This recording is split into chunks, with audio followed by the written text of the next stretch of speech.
So, I left you with this particular question on yielding criterion, and what we asked or we gave to you is a newly defined yield criterion sigma 1 square plus sigma 3 square equal to C. Sigma 1 and sigma 3, as you know, are principal stresses, C is a constant.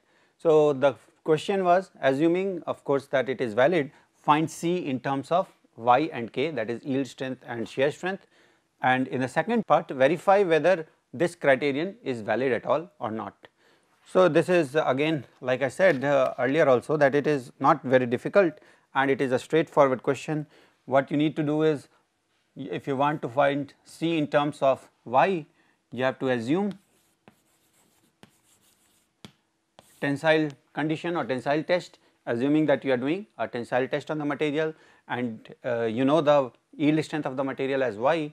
In that particular at the condition where the stress reaches Y, in that particular case sigma 1 is equal to Y, sigma 2 is equal to sigma 3 is equal to 0, and when you put it over there, what you get is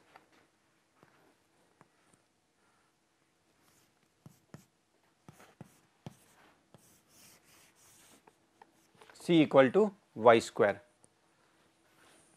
So, if you put sigma 1 equal to Y over here, sigma 3 equal to 0, then you straightforward get C equal to Y square. Now,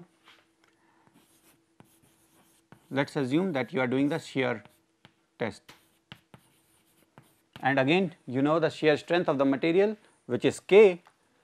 Now, here sigma 1 is equal to K, remember the Mohr circle we drew. So, let me draw it again for the sake of understanding.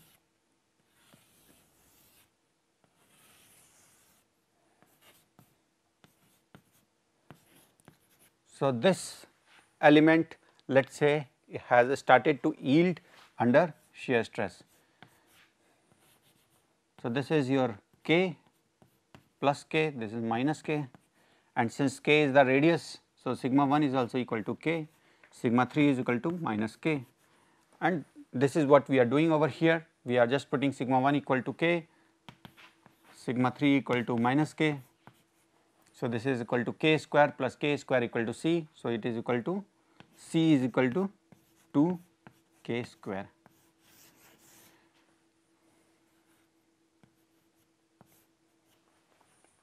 So, the first part was even is in fact very straightforward, nothing, as long as you understand how to draw the Mohr circle for tensile condition and shear condition, you can put in the values of sigma 1, sigma 2, sigma 3 and then put it on over here and you will get C. So, C is equal to Y square and C is equal to 2 K square.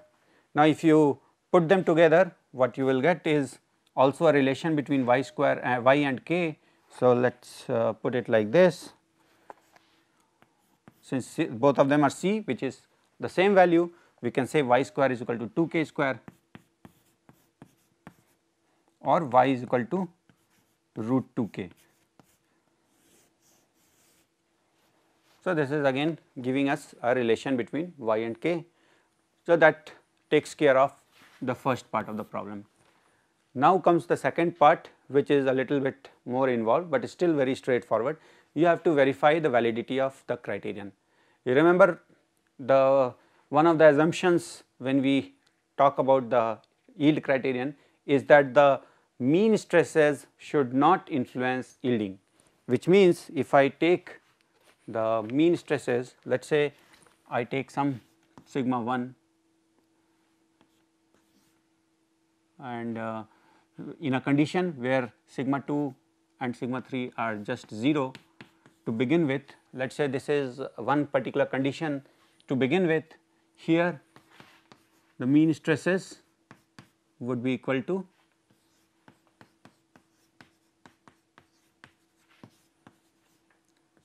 which is equal to sigma 1 by 3. Now, let us say that we add this mean stress to all the three principal stresses. So, now sigma 1 becomes sigma 1 prime, which is equal to sigma 1 plus sigma m, which is equal to sigma 1 plus sigma 1 by 3. So, it is 4 by 3 sigma 1. Sigma 2 becomes sigma 2 prime,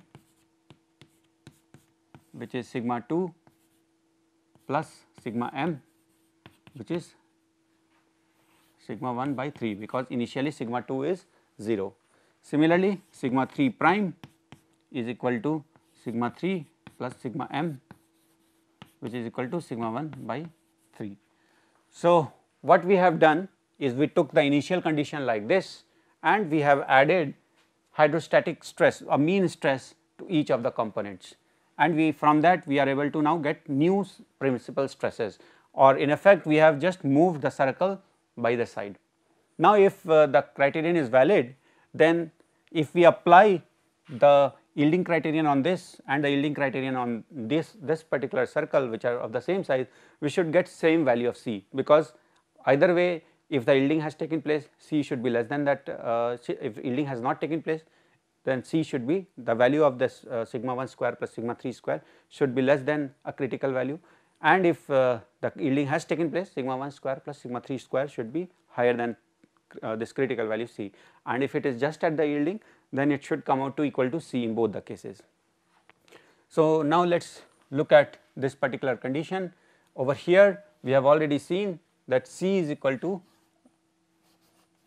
from over there, if we look at the simple tensile condition where we have sigma 1, and therefore, when we put in the first equation, which is sigma 1 square plus sigma 3 square equal to C, we see that C is equal to sigma 1 square. So, that is the value of C, whatever be the value of sigma 1.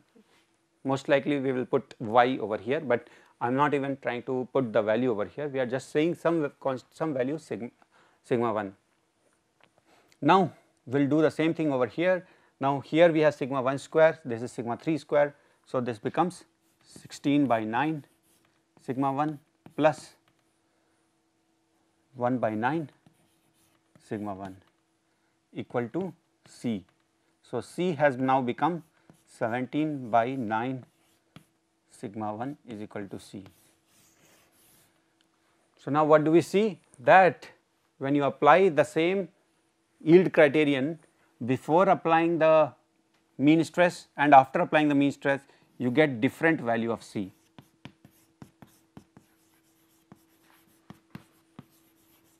In effect, what it is saying is that the material will deform differently or under different condition before applying mean stress, and material will deform differently, or the onset will take place at different value when you have applied mean stress. But we know this is not true.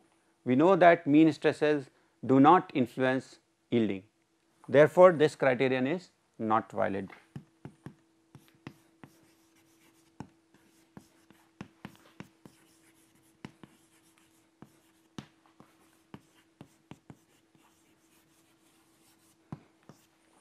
Okay. So, let me repeat why we are saying that this is not a valid criterion. We have applied the yield criterion onto the first condition where we have not applied any mean stress. Second condition, we have again applied mean stress, and again we apply the same and we use the same yield criterion. We get different value of C. Now, different value of C means that here the yielding will take place at different value, here the yielding will take place at different value, meaning yielding is getting, the onset of yielding is getting influenced by hydrostatic stress, which is not possible. Our assumptions categorically stated that hydrostatic stresses cannot influence yielding, and therefore, this cannot be true, and therefore, this criterion is not valid. So, that is the logic why we are rejecting this. So, again, as long as you are able to see what we are doing here, you can realize that it is again very straightforward and does not involve a great deal of mathematics to solve this. Okay.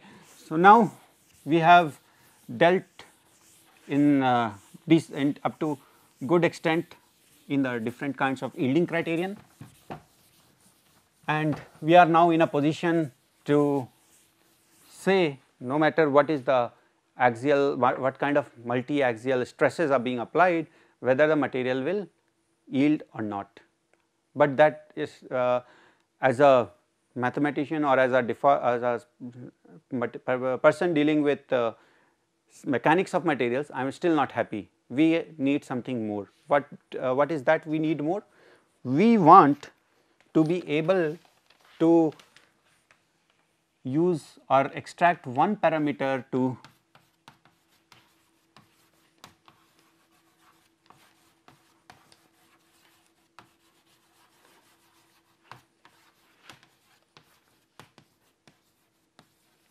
trace deformation and onset of plasticity.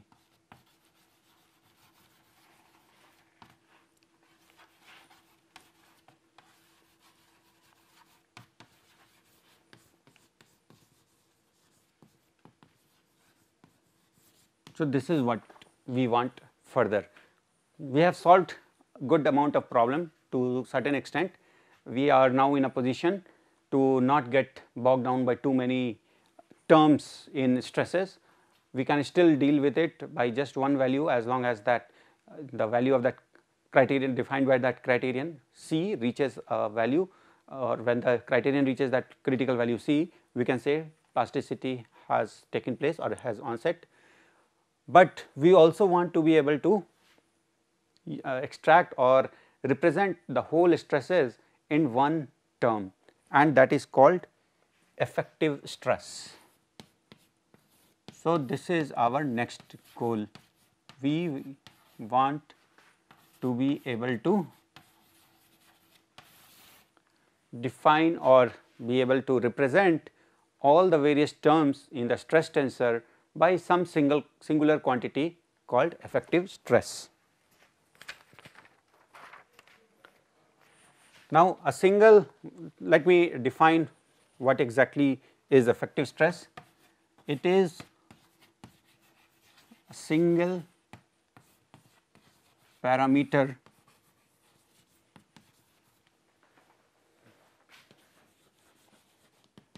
which can describe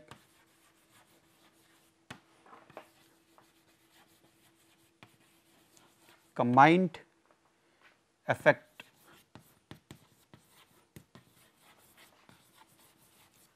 all stresses. So, for example, in our tensor we have 6 terms, 6 independent terms, and we can say that when it reaches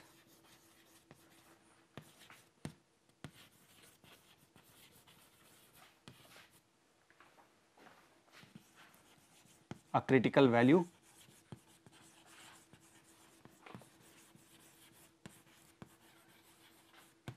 then yielding occurs.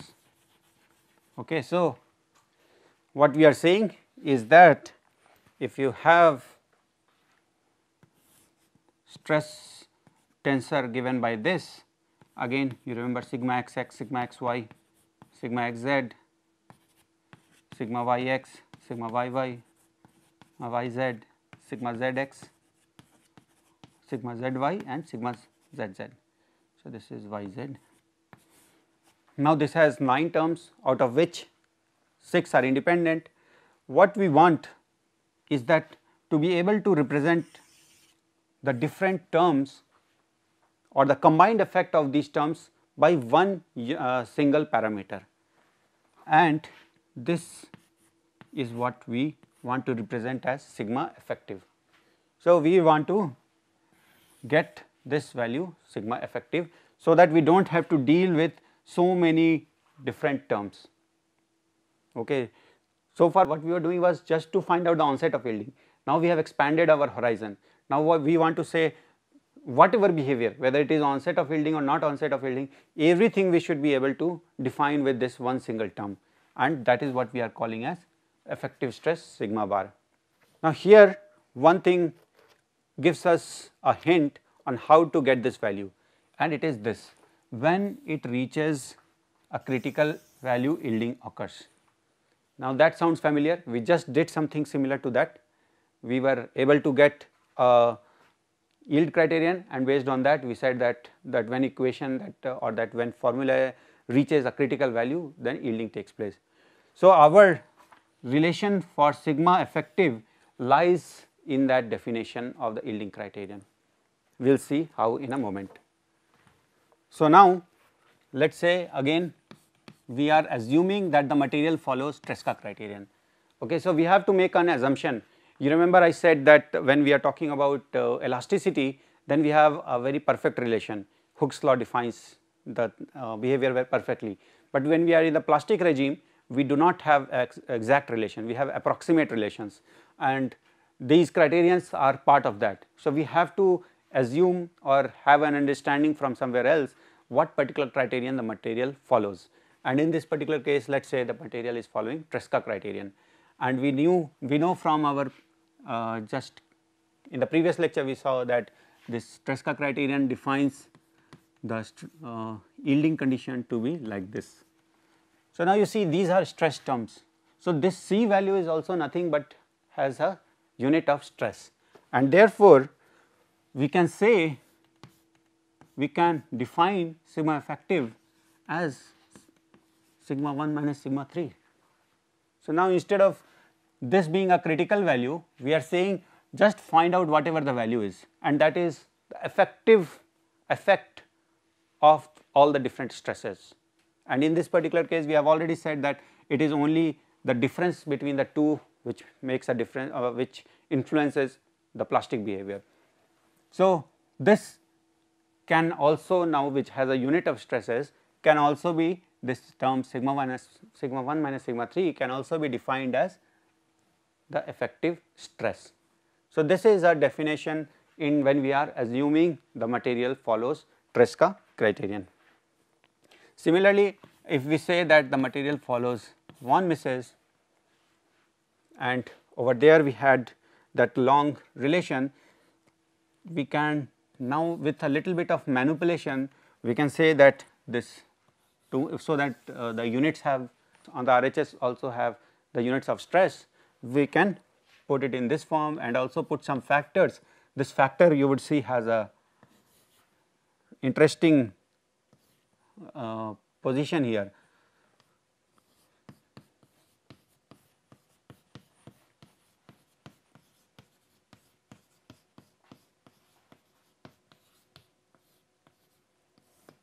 So, these are as you can see square terms, but they are all under square root, which means that the overall value will have the units of stresses, and the criterion that we defined was very similar to this, where this whole and everything inside this should have reached some critical value.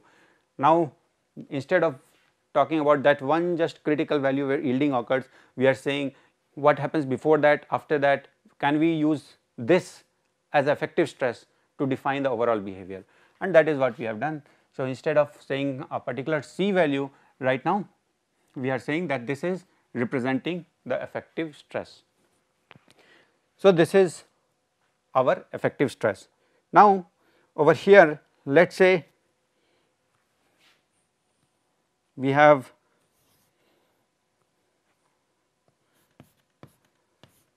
sigma bar equal to y, which is effective stress is equal to y. In this particular case it can happen. When can it happen? For example, in the Tresca criterion, let us say when we are looking at uniaxial tensile condition. So, when we are looking at uniaxial tensile condition, we know that sigma 1 minus sigma 3 over here at the just at the onset of yielding, sigma 1 is equal to y and sigma 3 is equal to 0, and therefore, sigma bar is equal to y.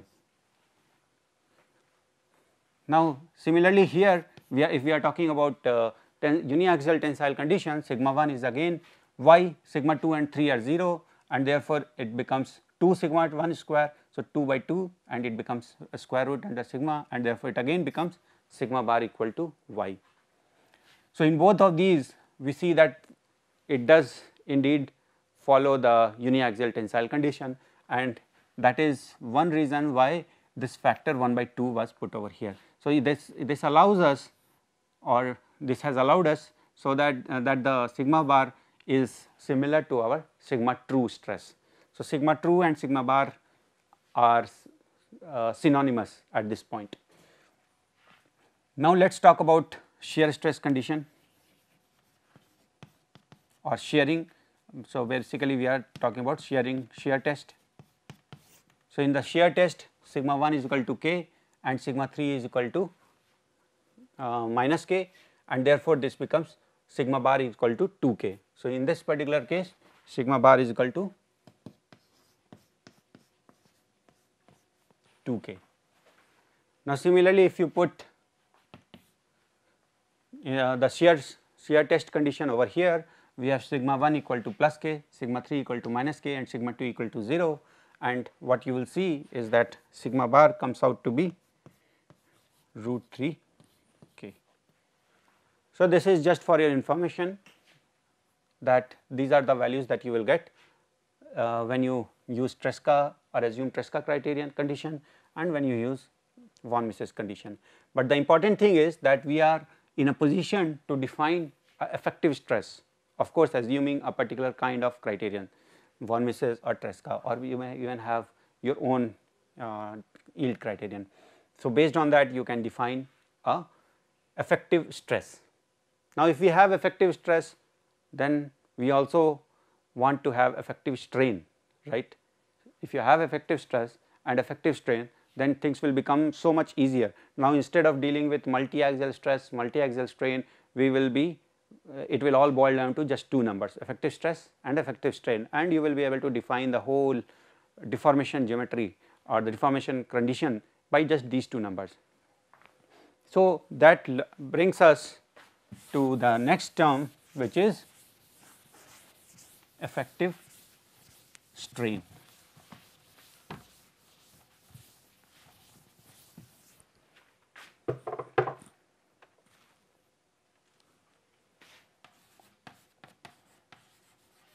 Now it is much easier said than done. Why? Because strain is path dependent. Remember, you cannot simply add or subtract strains. Just give you a very simple and straightforward example. Let us say I deform a material under compressive strain. So where I take the strain all the way to since it is compressive, so that strain was taken all the way to minus epsilon some value naught, and then I leave the material. So it has been plastically deformed and the deformation has been taken to minus epsilon naught. Now I take this material and do another kind of deformation where it is given plus epsilon naught, a tensile kind of strain where it is deformed to plus epsilon naught.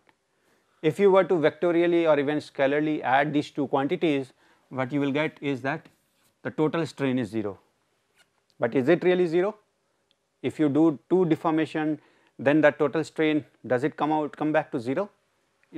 Absolutely not. In fact, if anything, it is closer to 2 epsilon naught.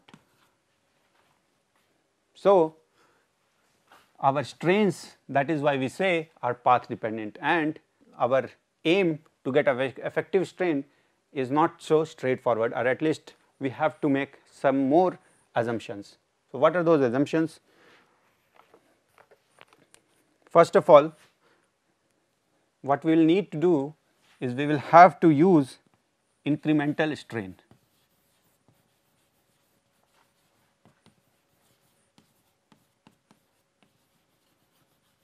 Now if you use the incremental strain, then in that case strain is based on the path that you are taking sum of these incremental strains, and from this you would be able to show very easily that minus epsilon naught plus epsilon naught will come out to 2 epsilon naught, and this is the incremental strain. And you remember when the strains are incremental, then we can do a lot more mathematical transformations. We can do axis changes, we can deal with them as a matrix, as a tensor quantity, but when the strain becomes much larger, then we cannot do all those things. So the strains have to be small in value, which is it has to be incremental strain. Now this incremental strain has to be defined. How do we know what is, if we know that, I mean we already know what is incremental strain, but in terms of effective strain we need to define it, and the effective strain is defined as such. So, if we have some work done, a small incremental work done, sigma 1 d epsilon 1 plus sigma 2 d epsilon 2 plus sigma 3 d epsilon 3, then the incremental strain for this is defined as effective stress times d or effective incremental strain.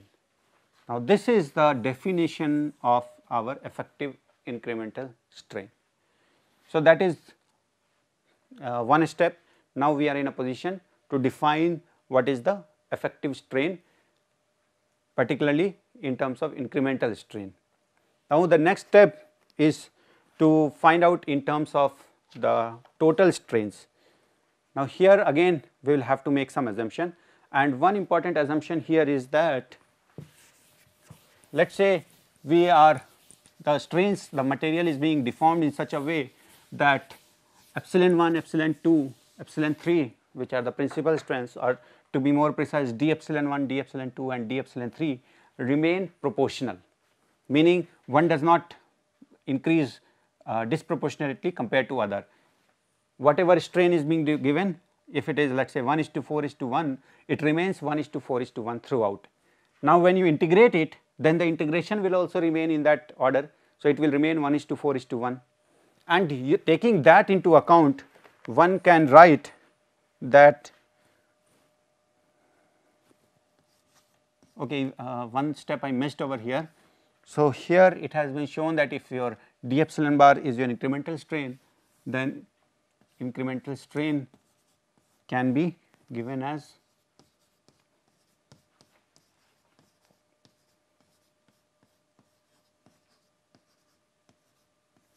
this is for von Mises, assuming von Mises criterion.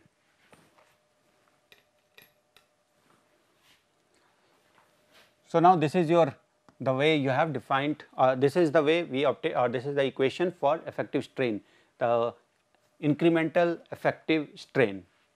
Now, like I said, if we assume that the ratio between d epsilon 1, d epsilon 2 and d epsilon 3 remain constant, so over the period of integration it will remain same and their proportions would remain same, and therefore, the epsilon 1, epsilon 2 would also maintain the same proportion, and hence we can, assuming this, that this proportion remains same,